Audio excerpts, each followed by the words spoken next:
Hi hello welcome to Hiba Minnus വ്ളോഗ്സിലേക്ക് എല്ലാവർക്കും സ്വാഗതം.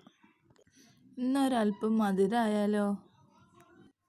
ഇതിന് വേണ്ടത് ചെറുപയറാണ്. ചെറുപയർ നന്നാക്കി വറുത്ത് മിക്സിയിലിട്ട് ഒന്ന് പൊടിച്ചെടുത്തതാണ്. വറുക്കാത്ത ചെറുപയർ വെള്ളത്തിലിട്ട് കുതിർത്തെടുത്തതായാലും മതി. ഇത് ശർക്കര പാനിയാണ്. ഓരോരുത്തരുടെ മധുരത്തിനനുസരിച്ച് ശർക്കര എടുത്ത് ഉരുക്കുക. ചെറുപയർ നന്നാക്കി വേവിച്ചെടുക്കുക. ഇതിലേക്ക് ശർക്കര പാനിയും കൂടി ഒഴിച്ചു കൊടുക്കുക.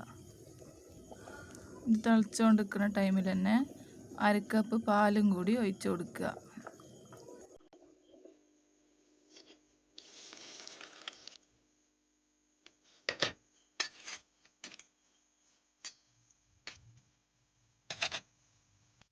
ഒരൽപ്പം ഉപ്പിട്ട് കൊടുക്കുക. 1 സ്പൂൺ ഏലക്കാപ്പൊടിയും ചേർക്കുക. അടിയിൽ പിടിക്കുക, ഇളക്കി കൊടുക്കുക. നന്നാക്കി കുറുകി വന്നിട്ടുണ്ട്.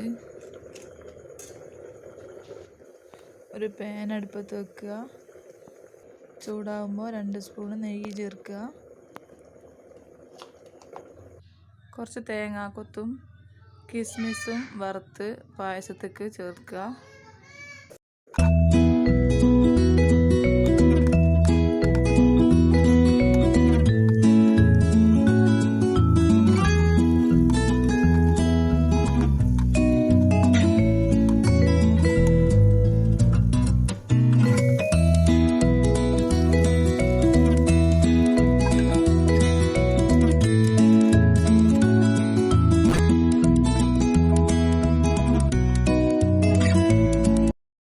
അപ്പോൾ ഇത്രയേ ഉള്ളൂ. നല്ല ടേസ്റ്റിയായ ചെറുപയർ പായസം റെഡി ആയിട്ടുണ്ട്.